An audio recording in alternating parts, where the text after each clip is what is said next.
Bien. ¿Cómo le fue con la clase anterior? ¿Muchos datos juntos?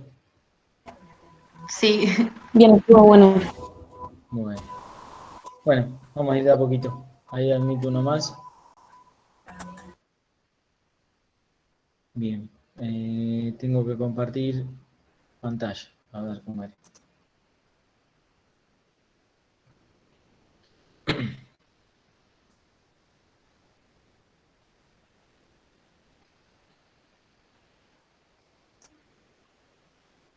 Bueno, me deja compartir ahora.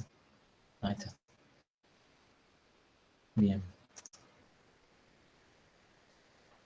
A ver si esto lo puedo ir viendo en el teléfono. Así.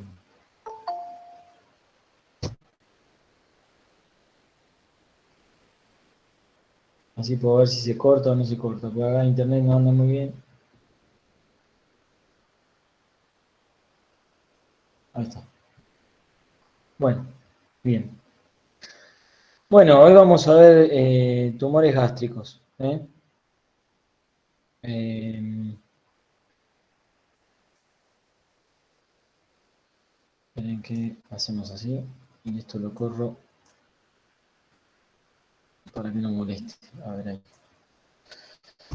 Tumores gástricos y dentro de tumores gástricos principalmente el cáncer gástrico.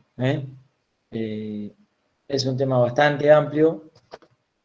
Esto va a ser un pantallazo para que les sirva de guía y para que lo estudien del libro, obviamente, ¿no? No podemos ver todo completamente, así que vamos a ver un pantallazo y más o menos cómo ordenarlo para estudiarlo. Cualquier cosa me interrumpen y me preguntan lo que quieren, no hay ningún problema. ¿eh? No hay ningún problema que me interrumpan.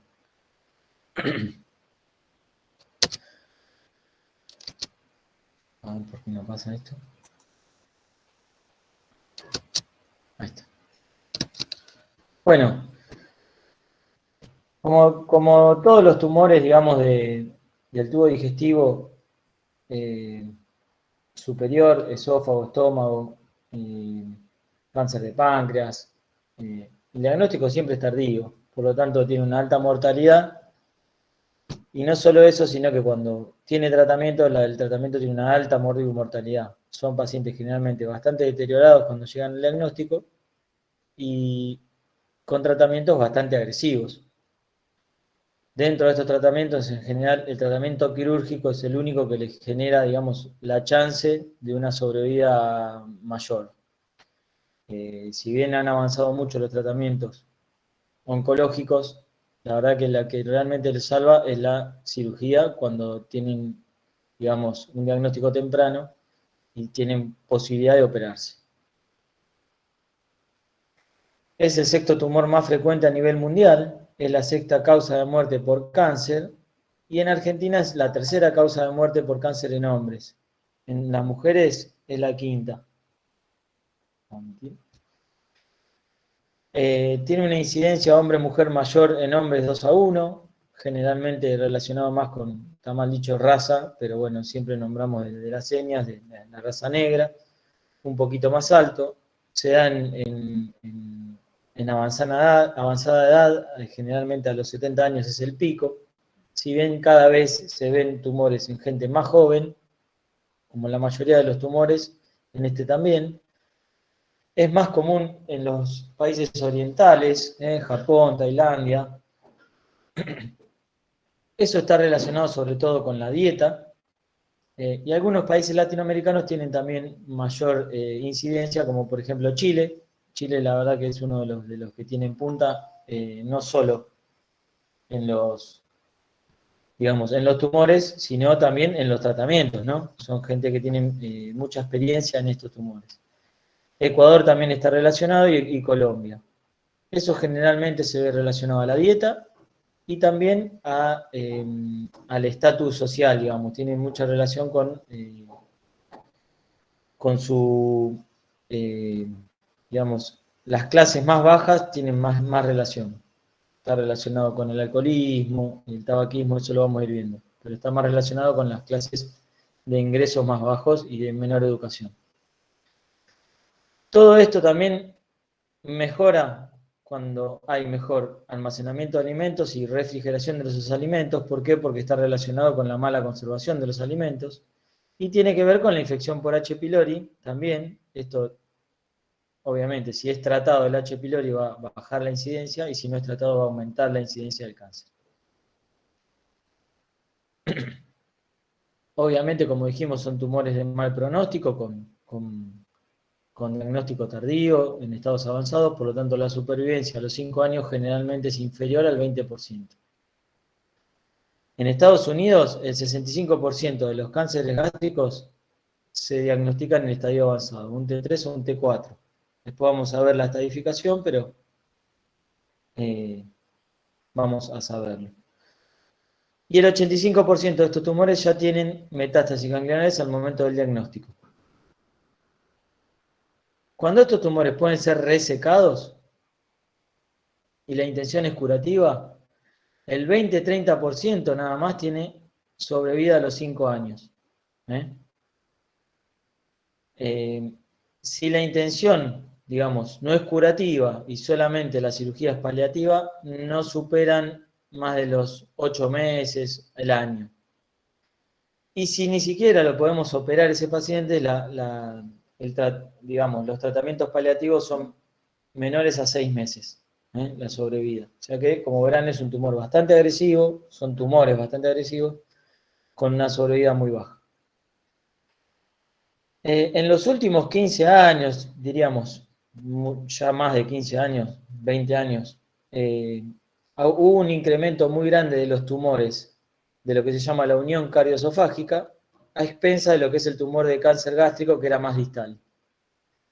El tumor de la unión esófago-gástrica es un tumor particular, digamos.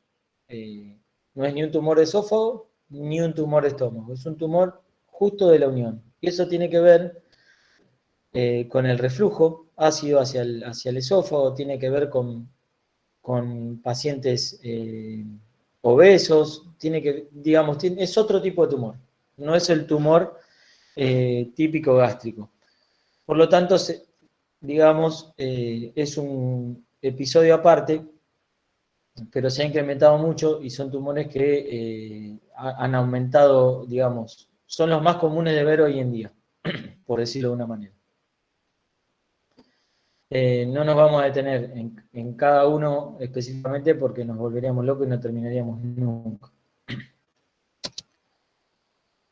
Bueno, cuando hacemos el diagnóstico, o cuando tenemos que hacer el diagnóstico del tumor, tenemos que hablar de la extensión del tumor, la relación con el esfínter esofágico superior y la impronta con el diafragma. Tenemos que tratar de medir exactamente, o lo más exactamente posible, el extremo proximal y distal de la neoplasia.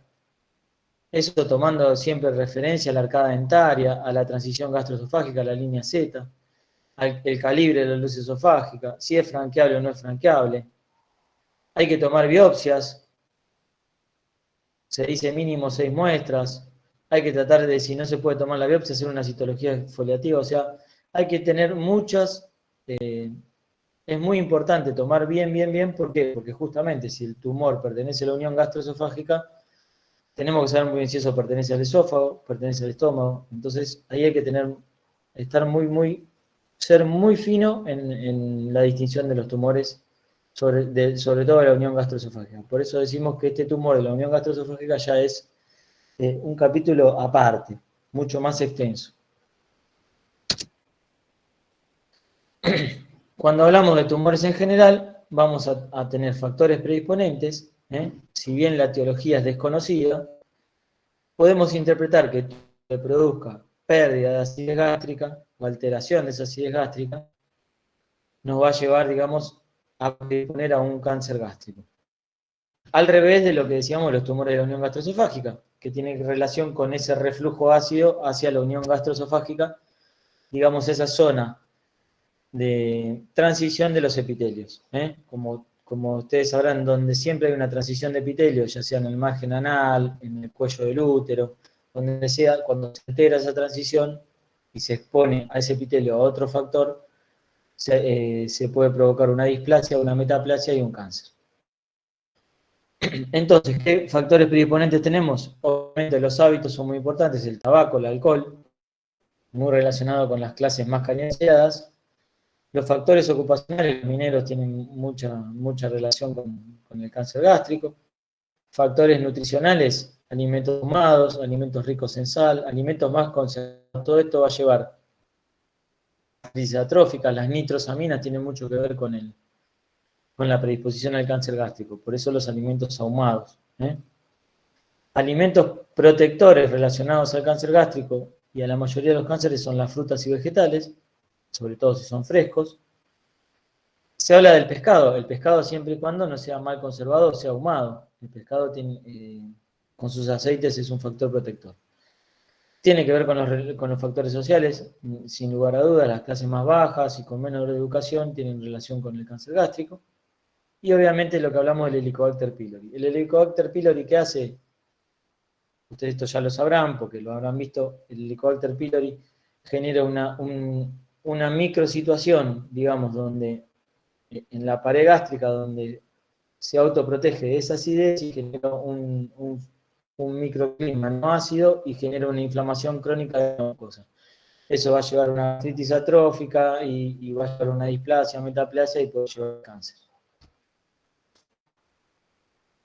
Otros factores predisponentes son condiciones precursoras como la gastrectomía subtotal. La gastrectomía subtotal, después de 15 a 20 años, el reflujo biliopancreático de esa anastomosis de la gastrectomía subtotal, lleva a que se altere esa mucosa y pueda llevar al cáncer. Hoy en día menos frecuente, pero existe. Inmunodeficiencias, la anemia perniciosa, que tiene que ver con esa generación de esa gastritis crónica que lleva a la formación del cáncer. Asociaciones familiares como las mutaciones del P53 en el síndrome de Li-Fraumeni o del síndrome del BRCA2, como hay en el cáncer de mama y en varios cánceres. Y después, bueno, cosas más raras como asociaciones de ciertas mutaciones que se asocian a la forma difusa del cáncer, que son muy bajas en porcentaje, pero el cáncer difuso, ya lo veremos, es mucho más agresivo y se asocia a algunas mutaciones. La poliposis adenomatosa familiar, el Peutz-Jeghers, nos llevan también a la producción de cáncer. Lesiones premalignas, como la displasia gástrica, obviamente tienes una displasia gástrica severa, que en un 50% puede evolucionar un cáncer gástrico, la gastritis crónica atrófica, y pólipos gástricos como el adenoma que pueden evolucionar a la displasia, metaplasia y formar un cáncer. Avísenme si voy muy rápido, si tienen una pregunta. Bueno, acá me quedó corta una palabra, clasificación. La clasificación histológica es, digamos, como tenemos en casi todos los tumores de la economía, por decirlo de una manera, el adenocarcinoma, el espinocelular o pavimentoso, el adenoescamoso o adenoacantocarcinoma, tumores de células pequeñas, los conjuntivos o del estroma, llamados GIST hoy en día, que son los gastrointestinal stromal tumor, son bastante comunes, los tumores carcinoides, los linfomas y los tumores indiferenciados. Obviamente de todos estos el adenocarcinoma es el más común, que puede ser papilar, tubular, mucinoso o células en anillo de sello. El desplace en anillo de sello, como en todos los tumores, son los más agresivos. Son bien indiferenciados, producen moco y son muy agresivos.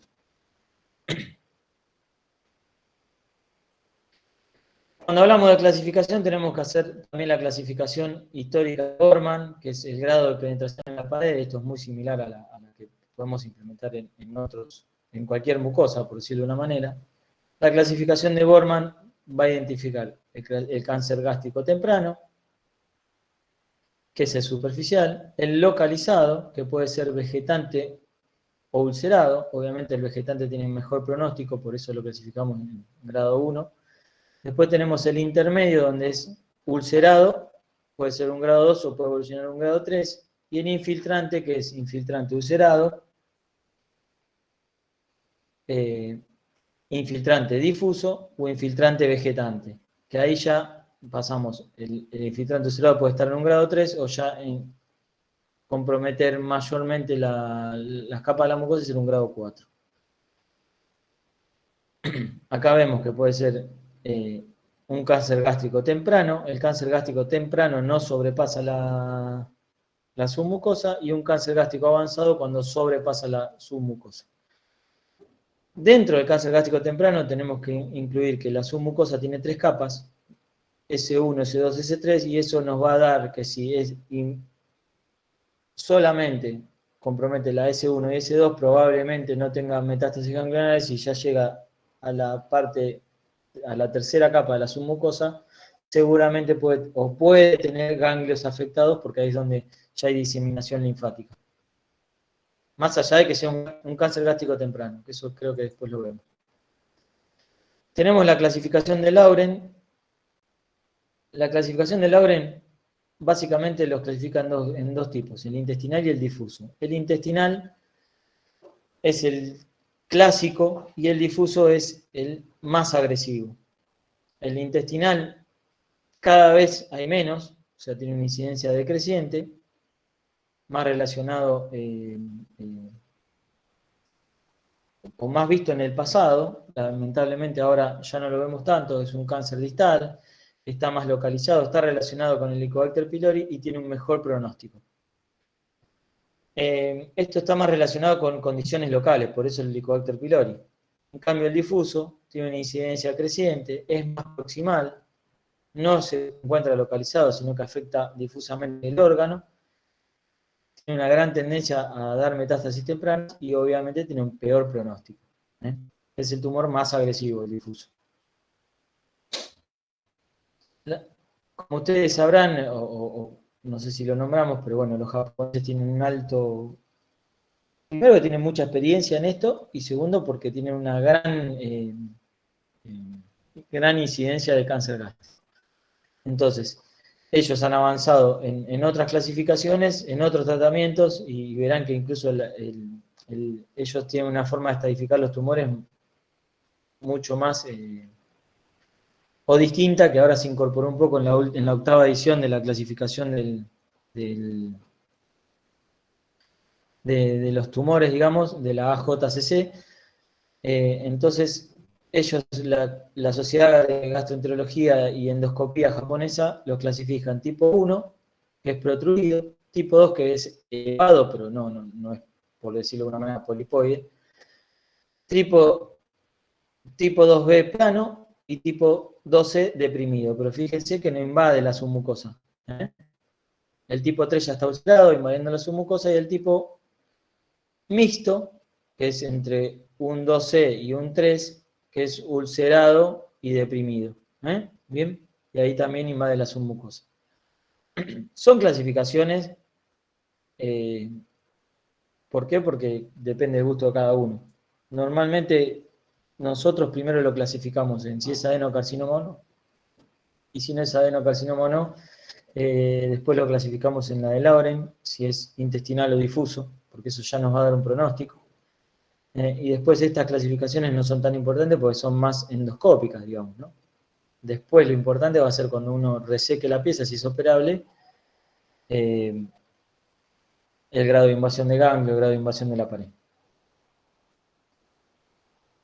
Como decíamos, el cáncer gástrico temprano es importante diferenciarlo del otro. ¿Por qué? Porque está confinado a la mucosa o submucosa, independientemente de que tenga o no ganglios metastásicos. Porque siempre uno tiende a pensar que porque es temprano no tiene ganglios, no tiene invasión, no tiene nada. No es un cáncer in situ. El cáncer in situ es cuando solamente afecta la mucosa. Esto es un cáncer temprano. ¿Tiene o no tiene ganglios? No importa, es un cáncer temprano. Generalmente en los 2/3 distales del estómago se ve esto. Generalmente. Puede ser de tamaño variable, de 1 a 5 milímetros o más, no importa. Y el diagnóstico es endoscópico, no da ninguna manifestación. No es que el paciente consulta porque tiene algún síntoma. O se hizo una endoscopía por otro motivo, que muchas veces pasa, y fue un hallazgo, o se hizo una endoscopía por screening. Tiene antecedentes familiares, o como hacen en Japón, en Chile, que hacen un screening más minucioso, entonces hacen diagnóstico endoscópico temprano. Pero acuérdense, el cáncer gástrico temprano está confinado, o sea, no sobrepasa la submucosa, mucosa o submucosa, independientemente si tiene ganglios o no. ¿eh? No lo confundan con un cáncer in situ, un T1, lo que sea. Cuando hablamos del diagnóstico tenemos que hablar de la clínica. Cuando hablamos de la clínica, ¿qué vamos a tener? Nada. Carece de síntomas tempranos. El cáncer gástrico carece de síntomas tempranos. Cuando tenemos síntomas, estamos llegando tarde, como en la mayoría de los tumores del tubo digestivo. Por ahí el cáncer de colon nos puede dar más tiempo, pero llegamos bastante tarde. ¿Y cuáles son los síntomas? Anorexia, acidez, dolores de tipo cólicos esporádicos, malestar epigástrico, plenitud postprandial, dispepsia, totalmente inespecífico, generalmente más relacionado con una litiasis vesicular que con un cáncer gástrico. Fíjense, tenemos un cáncer superficial asintomático del 80%, un cáncer avanzado ya no, ya tenemos pérdida de peso en el 60%, dolor epigástrico, anemia, anorexia, náuseas o vómitos, disfagia o asintomático en un bajo porcentaje, pero asintomático. En cambio, en el superficial son muy bajos los porcentajes. Dolor 10%, náuseas 8%, anorexia 7%, plenitud 5%, hemorragia 4%. O sea, es raro que encontremos un cáncer gástrico temprano. Por la clínica, ¿no? Síntomas tardíos, ¿cuáles son? Anemia crónica, repercusión general, halitosis, sarcofobia, tan descrito que siempre cuando veíamos en semiología la sarcofobia, bueno, son síntomas tardíos. Disfagia, síndrome pilórico que provoque vómitos, hemorragia digestiva alta, ascitis, perforación, masa palpable, son todos síntomas tardíos. A ver, no quiere decir que sean tardíos porque por ahí el paciente tiene un cáncer muy agresivo y se presentan rápidamente, pero es tardío para el tratamiento. O sea, cuando encontramos esto, probablemente no tenga mucha chance curativa.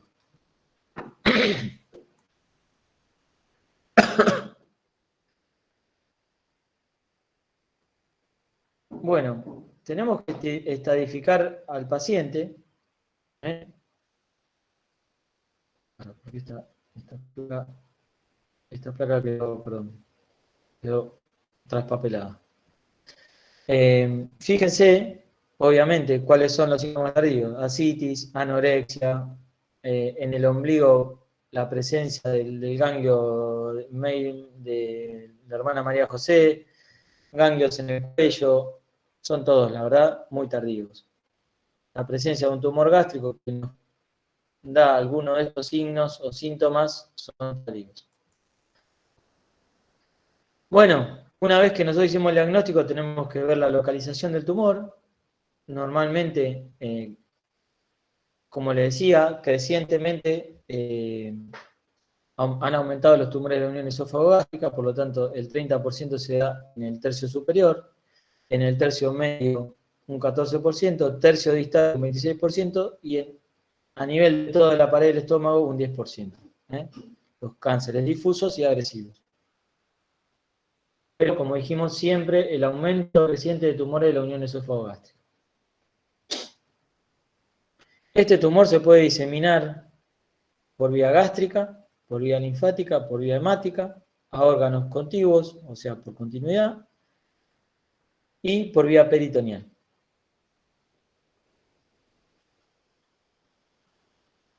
Avísenme si voy rápido y que tienen alguna pregunta. Con respecto a los exámenes complementarios que vamos a pedir para estos tumores, en el cáncer gástrico el laboratorio va a estar normal, en el cáncer gástrico temprano. No vamos a tener ninguna manifestación que nos dé. En el cáncer gástrico avanzado vamos a tener obviamente anemia, signos de desnutrición, obviamente la eritrosedimentación va a estar elevada como cualquier tumor, puede estar el hepatograma alterado si hay metástasis, el hígado ustedes saben que es bastante noble y se altera bastante tarde, y podemos pedir marcadores tumorales, el carcinoma embrionario, el 19-9, que no son diagnósticos, sino que lo que nos permiten es, como en la mayoría de los tumores, controlar el tratamiento. Si nosotros creemos que hicimos un tratamiento curativo y después en los controles aumentan los marcadores, tenemos que buscar que haya una recidiva o una metástasis. No son diagnósticos y no son para nada específicos. Con respecto a las imágenes, vamos a hacer la endoscopía. La endoscopía nos va a permitir hacer diagnóstico. ¿Por qué? Porque nos va a permitir hacer la biopsia. La ecoendoscopía, que nos permite a veces hacer diagnóstico de la invasión de la pared y de los ganglios regionales. La seriedad de esófago gastroduodenal, la verdad que hoy en día se usa muy poco, pero bueno, nos puede dar una pauta. No es algo que realmente usemos. Por ahí lo usamos para otro tipo de tumores o lo usamos en otro tipo de alteraciones. Pero en general para un cáncer gástrico, raramente. La ecografía nos va a ser de ayuda cuando no tenemos otro método para ver, por ejemplo, evaluar el hígado. A veces nos ayuda para evaluar una metástasis incluso intraoperatoria. La tomografía sí que es un medio que usamos mucho para la estadificación, para ver sobre todo los ganglios, o sea, el N del TNM y las metástasis. La resonancia magnética es muy específico si la queremos usar a veces para diferenciar una metástasis de otra lesión en el hígado. Y la laparoscopía nos permite, ¿por qué? Porque a veces cuando tenemos dudas o sospechas de que haya un cáncer gástrico muy avanzado, para no hacer una laparotomía, simplemente hacemos una laparoscopía con una toma de biopsia y se acabó. Y tal vez no lo operemos. A veces hacemos la laparoscopía, vemos que está libre de metástasis o de implantes peritoneales y seguimos con la cirugía.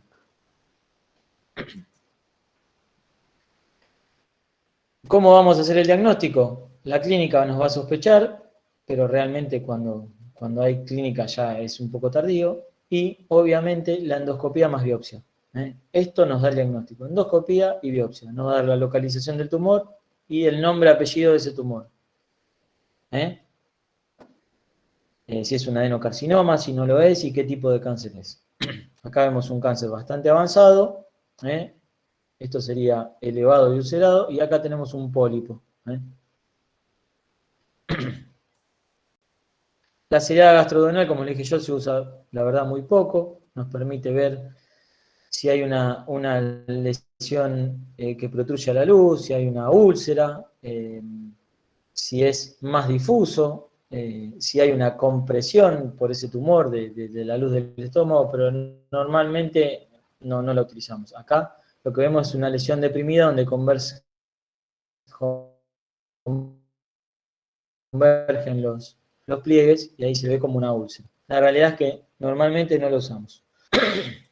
Bueno, una vez que tenemos el diagnóstico del cáncer con la biopsia por endoscopía, tenemos que estadificar ese tumor. Para la estadificación, como en todos los cánceres, vamos a utilizar el TNM. Muy bien, me siguen. Voy muy rápido, me avisan. Porque no sé ni... No son las 10 y falta media hora. Me avisan si vamos muy rápido. O si tienen una pregunta. Ok, O si se escucha. Bien. El TNM, como en todos lados, tenemos TX cuando no se puede establecer si hay tumor. Por ejemplo, no sé, tenemos evidencia de una metástasis y no pudimos establecer el tumor. Es muy raro, pero bueno, puede pasar. Es más común en otros tumores, ¿no? T0 cuando no hay evidencia de tumor primario, no lo podemos encontrar por ningún lado. Por más, en este no lo podemos establecer, en este no lo podemos evidenciar. Carcinoma in situ, tumor que invade la lámina propia submucosa, tumor que invade la muscular o subserosa, tumor que invade la serosa sin invadir estructuras adyacentes y el T4 invade estructuras adyacentes. Vaso, diafragma, paraabdominal, hígado, colon transverso, intestino delgado, riñón, suprarrenal, lo que sea. Invade estructuras adyacentes. Eso es muy parecido a todos los T. Los ganglios, cuando no hay evidencia de ganglios N0, N1 cuando hay compromiso de ganglios perigástricos o al menos, a menos de 3 centímetros del tumor primario. Y N2 cuando hay compromiso de ganglios a más de 3 centímetros del tumor primario. Grupos ganglionares de tronco celíaco, coronaria estomáquica, esplénica, hepática común. La verdad que esto depende mucho de la ubicación del tumor. Yo no los quiero complicar, no les quiero decir si está acá, tales ganglios, si está acá tales otros, porque la verdad que se hace demasiado complejo, y no creo que tenga mucho sentido, pero obviamente traten de leerlo y de verlo, pero no quiero complicarlo con si es pilórico, si es en el antro, si es en el cuerpo, si es en el cardias, porque es bastante más complejo. Como digamos, como algo sencillo, si son perigástricos y están pegados al estómago, son N1, si se van más allá ya pasamos un N2. Y metástasis, cuando estamos hablando de si hay o no hay metástasis. Cuando nosotros tenemos ganglios, por ejemplo, acá hablábamos del tronco celíaco, la coronaria estomáquica, la esplénica, la hepática común, que son, digamos, los troncos arteriales principales que van a irrigar al estómago, son N2. Pero cuando ya nos vamos más allá, por ejemplo, eh, periaórticos, ya nos fuimos, ya se considera como una metástasis. Ya no son N3, pasamos, no sé, inventaríamos un N4, no, son metastásicos. Para la estadificación, lo podemos hacer, o qué vamos a implementar para estadificación. La econdoscopía, el problema que tenemos es que no tenemos en todos los lugares para hacerlo. La econdoscopía necesita de una sonda que viaje por el endoscopio, ya sea un endoscopio que tenga un ecógrafo en la punta, o una mini sonda. La mini sonda es como meter un pequeño transductor que es por una sondita, que va por otro canal, o sea, no va por un, y entonces con eso hacemos la endoscopía. Nos va a generar problemas para diferenciar tal vez un T2 de un T3, pero en general nos diferencia bien qué grado de mucosa o de submucosa está invadiendo. No nos va a diferenciar por ahí si ese tumor invade otro órgano, si hay inflamación, si hay fibrosis. Eso por ahí no nos va a permitir muy bien, pero nos permite muy bien diferenciar el grado de invasión de la mucosa y submucosa, sobre todo en un cáncer temprano. Te hago una consulta. ¿Vos Sí. solo con la econdoscopía podés también tomar biopsia y reemplaza la endoscopía o le haces las dos? No. La endoscopía, vos pensás que es para ver el tumor por una cámara que llega hasta el estómago. Por un canal metes una pincita que muerde y saca un pedacito, eso va a biopsia. Y por otro canal metes una mini sonda o directamente si el endoscopio tiene un ecógrafo en la punta, haces la ecografía. Pero básicamente son dos endoscopios distintos. Generalmente vos tenés endoscopios que tomen biopsia, tienen prácticamente todos los endoscopios porque tienen un canal para eso. Entonces le haces una endoscopía en todos lados y la biopsia se la toma. Claro, pero o En sea, vos cambio, harías como dos estudios separados. Uno sería son la dos estudios endoscopía. separados porque normalmente no tenés el econdoscopio en todos lados. Y por otro lado, no todos los endoscopistas saben o están entrenados o se especializaron en hacer econdoscopía. Entonces tenés pocos que lo hagan. Esa sería la respuesta. ¿Bien? ¿Se entendió? Sí, genial. Sí, gracias. Bien. Bueno, no detecta microinvasión, eso es que vaya a haber una microinvasión en la pared del órgano, pero bueno, eso es difícil. Eso más por una biopsia. En más o en menos de cuando es un T2, que no es un porcentaje muy alto, pero es un porcentaje. Hasta un 17% hay una mala estadificación. En cardias a veces no se puede hacer la econdoscopía porque justamente no te permita, el tumor cierra tanto el cardias que no te permite el paso del endoscopio. Obviamente depende del operador, lo que acabamos de decir, a veces no te lo pueden hacer, no porque no lo tengan, sino porque no tienen experiencia. Tiene un alto porcentaje digamos, de especificidad o por ahí estoy empleando mal las palabras, pero de efectividad, por decirlo de una manera, porque en un 92% coincide con la patología que después se operó. Es muy importante o nos sirve mucho para las lesiones submucosas, por ejemplo el GIST, el linfoma, los lipomas, nos permite identificar bastante bien. que es un tumor submucoso y a dónde compromete. Los tumores de la estroma gastrointestinal, como dijimos que son conjuntivos, no tienen que ver con la mucosa.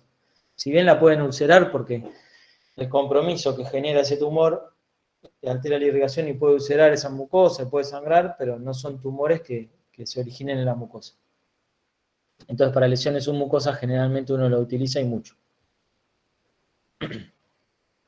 Como verán acá, esto es un endoscopio con el ecógrafo, que es un traductor 360. Entonces, cuando entra ve la mucosa, la submucosa, la muscular y la adventicia. Entonces eso nos puede permitir y ver que acá hay una alteración que es, digamos, la alteración de la muscular. En este caso, lo mismo. Ven como hay una lesión que invade y en este se ve mucho mejor todavía. ¿Bien? Entonces, eso nos permite ver cómo va, si sobrepasa la submucosa o no, si sobrepasa a veces se puede ver bien las capas de la submucosa que sobrepasa. Eso nos permite indicar un tratamiento más específico. Ven acá, digamos, la foto y el esquema. Digamos, acá cómo compromete el tumor casi todas las capas del órgano. Lo mismo que acá. ¿Ven? Cómo compromete. ¿Bien? Y acá, si lo ven acá, acá se ve bien en el esquema, tiene ganglios perigástricos. Uy, se me está acabando la batería. Voy a enchufar la computadora. Se ve, ¿no? Se ve bien eso. Si lo ven acá, ahí hay ganglios. Esperen un segundo que enchufo la computadora.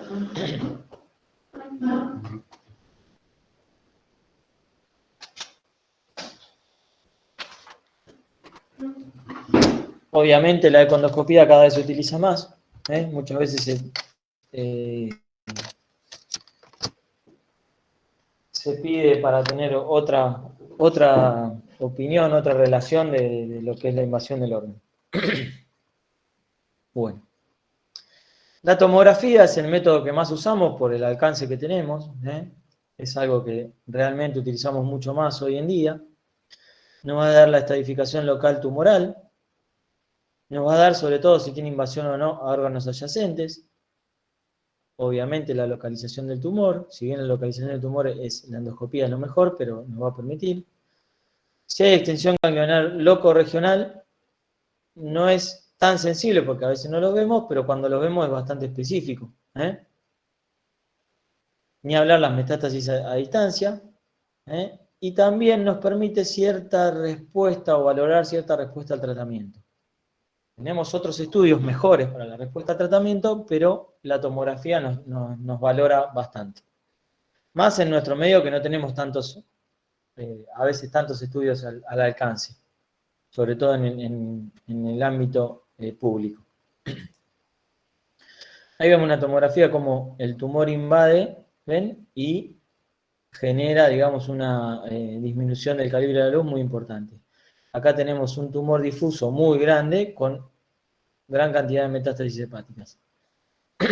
Incluso acá lo que se ve, probablemente, si bien uno no lo puede decir podría ser el hígado, pero también puede ser parte del epiplón, que genera, digamos, un bloque, lo que se llama en inglés el cheesecake, que sería o el signo de la torta, digamos, que el epiplón forma como un bloque. Eso ya es compromiso del epiplón muy importante, el epiplón mayor, y ya es un estadio muy avanzado. Otra estadificación que podemos hacer es el PET-TC. El PET-TC es la combinación de un estudio funcional, por decirlo de una manera, con un estudio de imágenes que es la tomografía. El estudio funcional sería darle un radiomarcador y que ese radiomarcador nos indique el grado de actividad que tienen esas células, para hacerlo sencillo. Se da un radiomarcador que tiene que ver con el consumo de glucosa que tiene ese tejido. Cuando el tejido está inflamado o cuando el tejido tiene un cáncer, tiene aumento de ese metabolismo y eso nos indica, nos pinta una imagen de otro color. ¿no? Y esa imagen la superponemos con la tomografía, y entonces vemos que en donde había un tumor, vemos que eso capta mucho ese radiomarcador y por lo tanto tiene mucha actividad metabólica. Al tener mucha actividad metabólica, quiere decir que es maligno, ¿no? Hay un índice que se llama SUV, que nos da si es mayor o menor de un índice, de un valor, tiene más probabilidades de ser tumoral o no, o ser por ejemplo, una cicatriz o un tejido inflamatorio. Eso nos permite planificar, por ejemplo, la radioterapia, valorar la respuesta a esa radioterapia o la quimioterapia, y también nos permite valorar las recidivas y las recurrencias. La verdad que es bastante útil y se usa bastante. Después tenemos la laparoscopía, que la laparoscopía hoy les expliqué al principio que uno hace una laparoscopía para ver si tiene, por ejemplo, implantes peritoneales o un tumor que es irresecable, entonces uno no continúa con la cirugía. Cierra o hace alguna cirugía paliativa y no intenta hacer una cirugía que no tiene sentido curativo. En cambio, si uno ya lo abrió, hizo una incisión muy grande, tiene mayor mortalidad.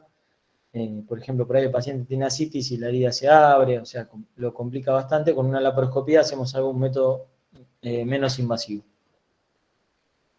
Esto es lo que yo le decía del PTC. Ven, esto está inyectado un radiomarcador que tiene aumento del metabolismo. Cuando nosotros vemos los riñones, por ejemplo, se va a ver con mayor metabolismo por cómo funciona. Y acá vemos que capta un poco más en la pared del estómago. Cuando lo contrastamos con una tomografía, vemos que en la tomografía se ve donde había un tumor o había un engrosamiento de la pared, ahí aumenta el radiomarcador. Lo mismo acá alrededor del estómago, que seguramente presenta una metástasis ganglionar. Ustedes van a ver que en otros lugares hay aumento también del radiomarcador por el metabolismo propio. Los riñones, el vaso, el hígado, la vejiga va a tener un aumento de ese radiomarcador. Pero eso no indica que ese índice sub que yo les comentaba esté aumentando. La laparoscopía, acá vemos que hay una pinza que está tomando una muestra del peritoneo y acá vemos todos implantes peritoneales. Eso nos da la pauta de que el paciente es inoperable o no tiene sentido hacer una resección.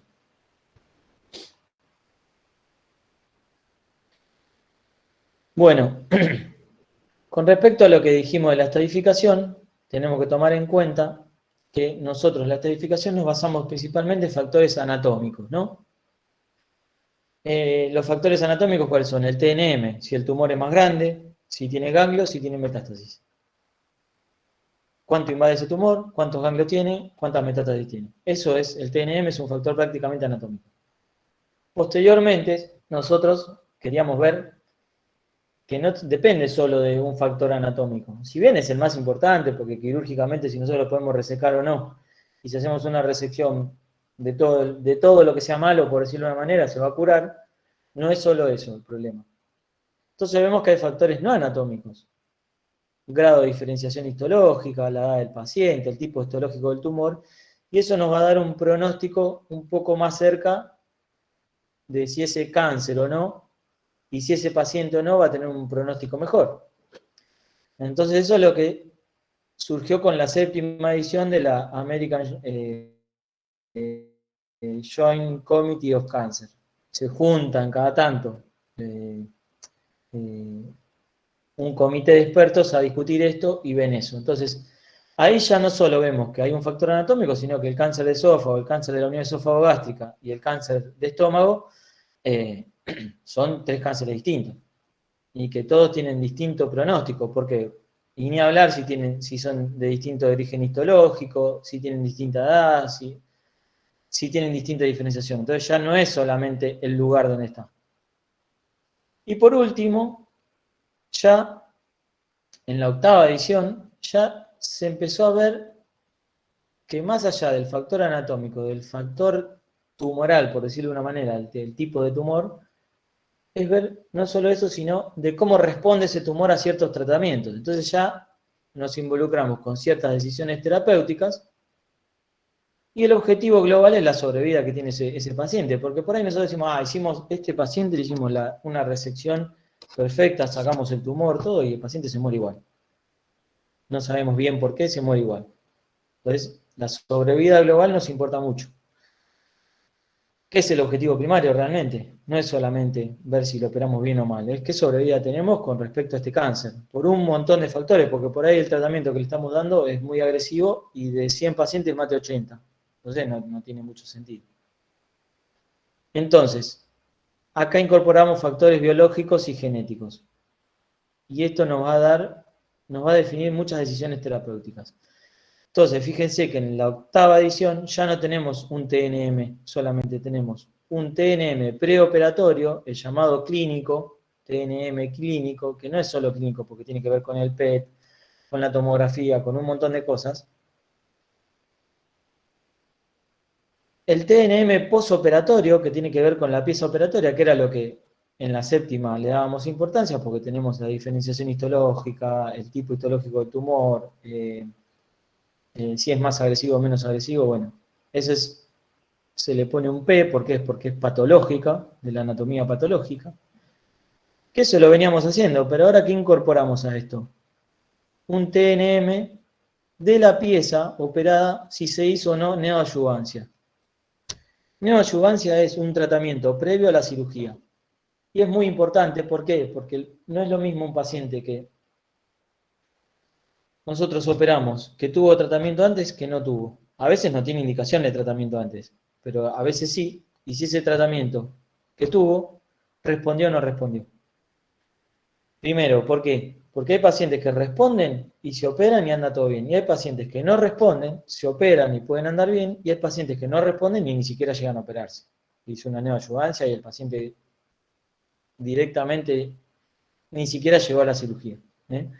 Entonces es importante, en este caso la octava edición de la AJCC, tener en cuenta el análisis post-neoadyuvancia, que ellos le ponen con la Y y la P. Bueno, ¿estamos bien? ¿O son tantos datos que encima queda poco tiempo? ¿Estamos bien?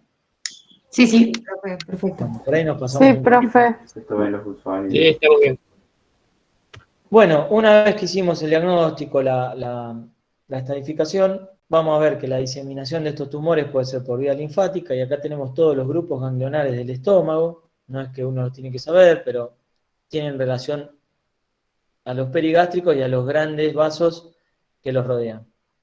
El grupo 1 y 2 es en el cardias, el 3 en la curvatura menor, el 4 en la curvatura mayor, el 5 y 6 en relación con la gastrodenal y el píloro, el 7, el 8 y el 9 serían con las ramas del tronco celíaco, el 10 con el vaso, el 11 lo tenemos en relación con la esplénica, el 12 en relación a la vía biliar, 13, 14 y 15 ya son vasos mucho más alejados, son relacionados con la mesentérica, con la aorta, son ya estadios mucho más avanzados y se consideran metastásicos. Del 1 al, al 6, por decirlo de una manera, por más que nosotros saquemos el estómago sin hacer un vaciamiento ganglionar, se van con el estómago. Y del 7 al 9, por decirlo de una manera, son los que tenemos que utilizar para hacer un D2. El 10 ya es más difícil, el 11 lo sacaríamos, pero el 10 es más difícil porque por ahí hay que sacar el vaso para hacerlo. El 12, si lo podemos hacer, vaciar el pedículo hepático también, pero ya ahí se empieza a discutir un poco más. Eso ahora lo vamos a ver. Ven, los verdes son un N1. N1 se le llama a sacar los ganglios de la primera estación, N1. Ven, 1, 3, 5, 6, el 4.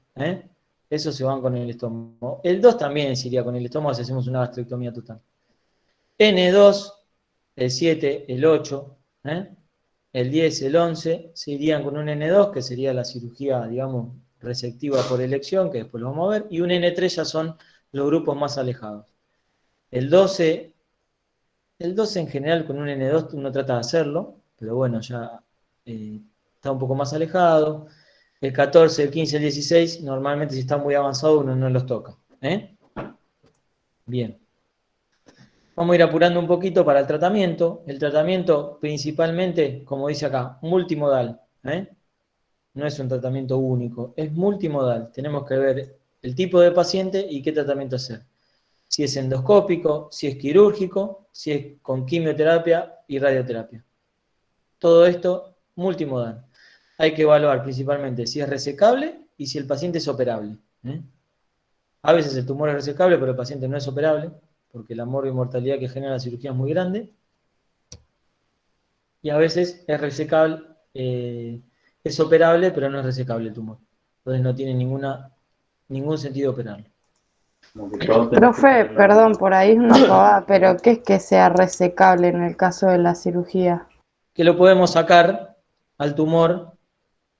Por ejemplo, el tumor puede estar invadiendo el páncreas y nosotros hacer una cirugía es más probable que el paciente se muera que ande bien. Ah, está bien, buenísimo. A eso se refiere. Y a veces no tiene sentido resecarlo. Si está lleno de metástasis peritoneal, ¿para qué le vas a sacar el tumor si está invadido todo el organismo, por decirlo de una manera? Entonces no hay resecabilidad probable, digamos. ¿Bien? Profe, ¿y el tema de la sobrevida sin estómago de un paciente, cómo es? O sea, el post cirugía. Post cirugía, si fue resecable y no hubo ningún problema, tiene una buena sobrevida. El paciente por ahí va a tener que comer más veces en el día, menor cantidad. Muchas veces hay un 20% de su peso original que no lo pueda recuperar, pero la verdad que una buena sobrevida. Y si es una gastrectomía subtotal, la sobrevida es mucho mejor porque mantiene parte del estómago. Pero no es, puede llevar una vida prácticamente normal. Profe, yo tengo una pregunta. Sí. Y con respecto al N3, cuando tomás tantos ganglios, ahí con respecto a la sobrevida, Sí, ahora vamos a ver, pero la sobrevida a medida que se invaden los ganglios es mucho menor. Porque pasamos de estadio. Pasamos a un estadio 3, estadio 4. claro, pero en casos así, ¿es necesario tipo extirpar los ganglios en el N3 o los dejás? Porque ya a ese nivel, a esa altura, Normalmente, eso lo vamos a ver al final, normalmente uno hace un N2. N3 son los japoneses que lo suelen hacer, porque ellos tienen mucha experiencia y porque tienen un montón de otras cosas, idiosincrasias, que ellos lo hacen, pero un N3 tenés que sacarle el vaso, tenés que sacarle prácticamente el páncreas, es una cirugía mucho más grande, con mucho mayor mortalidad y que en general no se justifica. O por lo menos la escuela europea y americana no lo justifica. bárbaro, gracias. Bien. Bueno, dentro del tratamiento, el endoscópico para el cáncer gástrico temprano, que no tenga invasión linfática, obviamente, que sea de tipo intestinal y que sean lesiones únicas, pequeñas, menos de 2 centímetros si es elevada y menos de 2 centímetros si es deprimida. La verdad que son los casos menores, ¿no? Pero se puede hacer el tratamiento endoscópico. El tratamiento quirúrgico, acá tenemos que tener en cuenta si es radical la cirugía o no, eso es lo que le llamamos R. Si los márgenes del tumor están comprometidos o no, por eso a veces hay que hacer una gastrectomía subtotal o total, y a veces una gastrectomía típica por ahí un tratamiento endoscópico que no se puede hacer, que es un tumor muy pequeño, hay que sacarle una cuña. Por eso se llama gastrectomía típica, puede sacar un pedacito. Hay que tener en cuenta la linfadenectomía, que es lo que hablábamos nosotros, N1, N2, N3. El lavado peritoneal para tomar muestras líquidas, no es lo más común, por ejemplo, en el hígado, pero bueno, se puede hacer. Fíjense la curva de la sobrevida cuando tenemos un R0, que sería cuando nosotros sacamos un tumor macro y microscópicamente lo sacamos todo. Eso se llama R0, no quedó nada de tumor. R1 cuando dejamos enfermedad microscópica y R2 cuando dejamos enfermedad macroscópica. Porque a veces nos encontramos con un tumor que no lo pudimos resecar y bueno, hacemos lo que podemos. La sobrevida baja muchísimo. Acá, bueno, acá lo que les decía recién. R0 cuando hay resección macro y microscópica. R1 cuando hay resección macroscópica solamente, por ejemplo, quedó un margen positivo, quedaron ganglios, quedó algo, o quedó una tacha de una invasión peritoneal. Y R2, perdón, una tacha de invasión peritoneal es cuando hay un R2, cuando ya dejamos enfermedad macroscópica. Bien. Profe, una Sí. pregunta. Con esto de que dejes enfermedad macroscópica, puede ser como que es una hipótesis, o sea, no te quiero preguntar nomás. Puede ser que o sea, si le tocas el tumor y no se lo sacas todo, sea peor para el paciente o cómo le afecta eso, como que esté abierto el tumor, por así decirlo. O sea, En todos los cánceres del tubo digestivo, lo ideal es toquetear poco el tumor para no aumentar el flujo, aumentar la diseminación linfática en el momento de la cirugía, lo que se llama cirugía don't touch, por decir de una manera. Por eso uno trata de, en colon eso está muy, muy hablado, de primero ir a ligar los vasos y después empezar a movilizar el tumor. Eso es algo muy de la técnica quirúrgica. Y obviamente si se abre el tumor, se vuelcan células a veces y eso puede generar un implante. También se hablaba de la laparoscopía, que la laparoscopía por el gas que se usa para insuflar la cavidad, pueda diseminar esos tumores a los lugares donde se ponen los trócares, que son los puertos de entrada de las pinzas. Eso la verdad que no es tan así, pero bueno, siempre hay que tratar de ni toquetear mucho el tumor por toquetearlo, ni para no generar implantes dentro de la cavidad. Creo que eso responde a la pregunta. sí.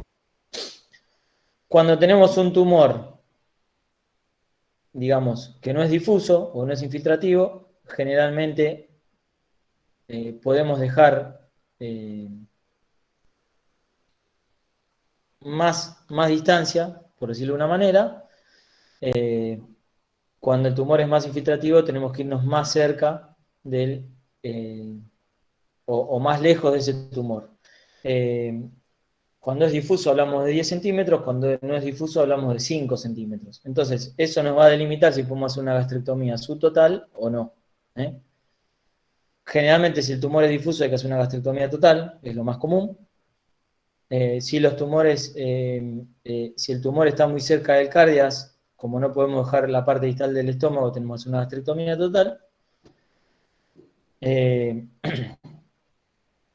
Pero tenemos que tener márgenes libres en macroscópicos y microscópicos. ¿Bien? Cuando nosotros hacemos una gastrectomía subtotal, sea por el motivo que fuera, tenemos que reconstruir el tránsito. Ese tránsito intestinal lo podemos reconstruir con una anastomosis del estómago o el duodeno, la llamada BIRROT 1, que en general no se usa mucho. Para hacer una BIRROT 1 hay que tener mucha experiencia, saber hacerla muy bien, y tiene complicaciones por ahí más graves que una BIRROT 2. Entonces en general no se usa mucho. Y la BIRROT 2, que es una gastro-yeyuno anastomosis, lo que hacemos es llevar el intestino como si fuese un asa que se pega al estómago. Eso tiene un montón de consideraciones, un montón de especificaciones más de la técnica quirúrgica, pero sería básicamente eso, llevar el intestino ahí. Digamos, lo que viene de la bilis y del jugo pancreático va a pasar por el intestino. Entonces, eso va a haber reflujo hacia el estómago y eso puede generar alguna complicación. Entonces, para eso se inventó hacer una anastomosis en Iderux, que también es una gastro-yeyuno anastomosis, lo que sí que se lleva solamente una parte del intestino y digamos, por decir una manera, cortaríamos acá y entonces hacemos una anastomosis al pie o abajo para que el reflujo, ese flujo biliopancreático vaya directamente al intestino y no pase por el estómago. ¿Bien? ¿Se entiende más o menos? Eso véanlo con tranquilidad porque por ahí no se entiende muy bien. Pero la idea es justamente que ese líquido no pase por el estómago. ¿Bien? Son dos tipos de gastro-yeyuno anastomosis. ¿Bien? Cuando hacemos una gastrectomía total, A veces, si el tumor es muy infiltrante, nos tenemos que ir más hacia el esófago para dejar márgenes negativos. Y la reconstrucción del tránsito en general es un esófago yeyunoanastomosis. Lo mismo que hicimos en esta I de Rux, esto mismo llevamos de este intestino acá al esófago. ¿Ven? Acá, el intestino del esófago, y hacemos una anastomosis al pie. ¿Se puede llevar un asa así sin una anastomosis al pie? Se puede, pero es más complicado. Y tiene más chances de que haya alteración por el reflujo biliopancreático. ¿Se puede llevar el duodeno al esófago? Sí, también se puede, pero es mucho más complicado. Son cirugías que realmente hoy en día no se hacen.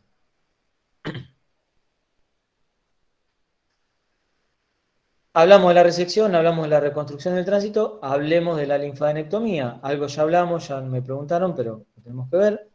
Es la extirpación de la lesión primitiva con la exéresis de los ganglios. Los ganglios, dijimos, perigástricos, sería un D1, y con resección en bloque del segundo nivel D2.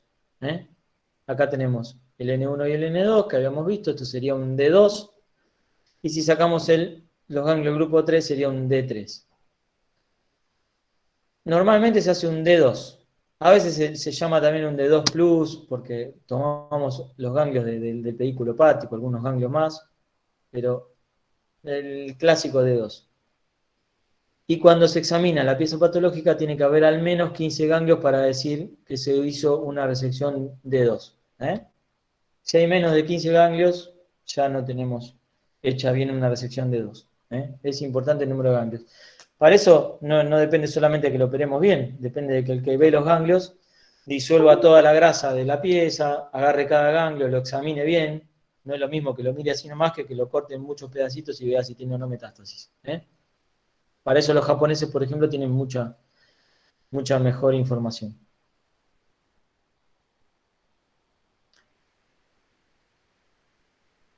Ahí vemos la pieza quirúrgica, ¿ven? Una gastrectomía subtotal, está cortado el estómago, está sacado todo el epiplón con todos los ganglios perigástricos, están sacados los ganglios del píloro, están sacados los ganglios de la curvatura menor y los ganglios del cardias. ¿Bien?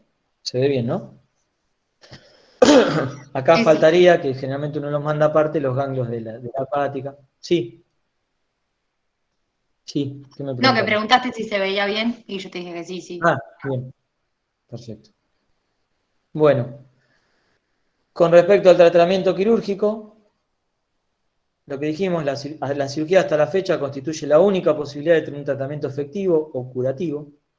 El objetivo tiene que ser la extirpación de la lesión primitiva con los ganglios, en general un D2, para tener una buena, a ver, sería como un estudio de calidad. Un buen D2 tiene que tener sí o sí más de 15 ganglios.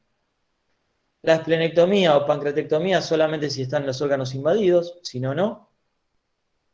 Eso nosotros diríamos ahí, pero es necesario hacer eso. Y a veces es necesario porque lo cura el paciente. Pero bueno, son casos más contados, ¿no? Porque a veces aumentamos mucho la mortalidad y en realidad no tiene mucho sentido. Fíjense la sobrevida cuando nosotros tenemos un estadio 1, un 2, un 3, un 4. El estadio 1 baja, o sea, pasa del 96% al 23%. ¿Ven?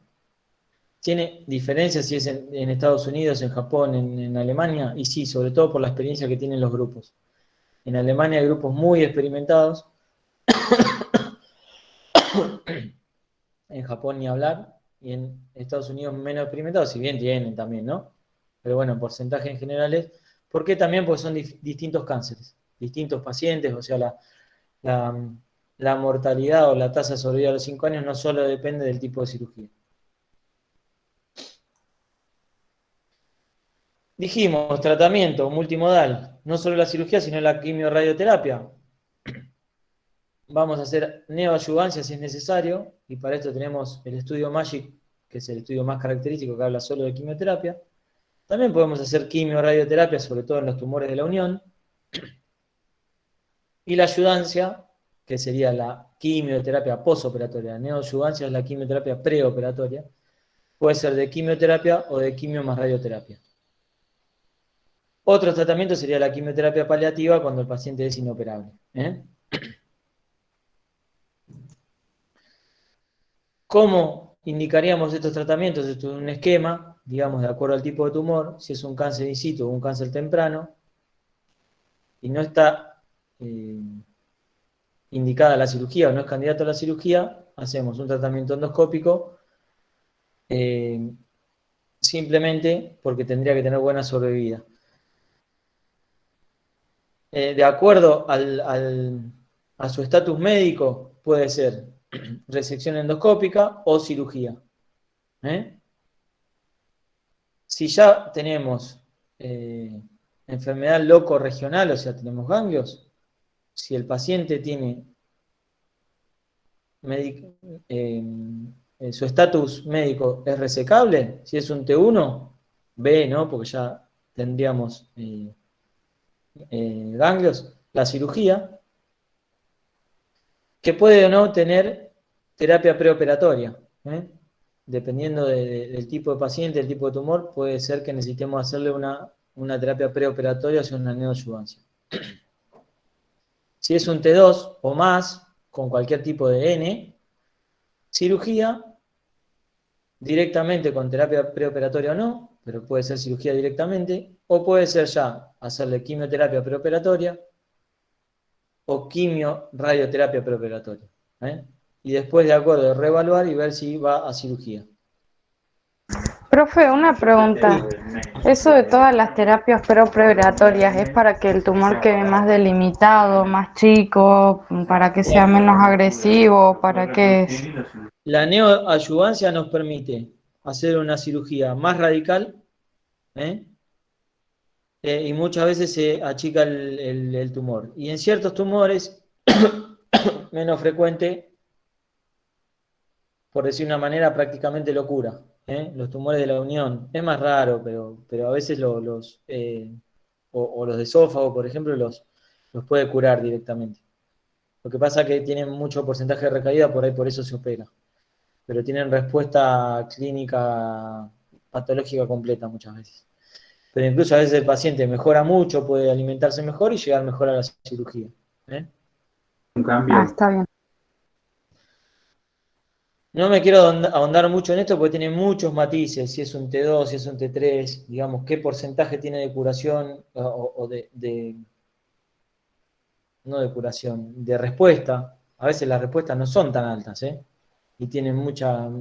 Entonces, cada grupo lo usa a su manera, entonces, esto es más del especialista. Y cuando ya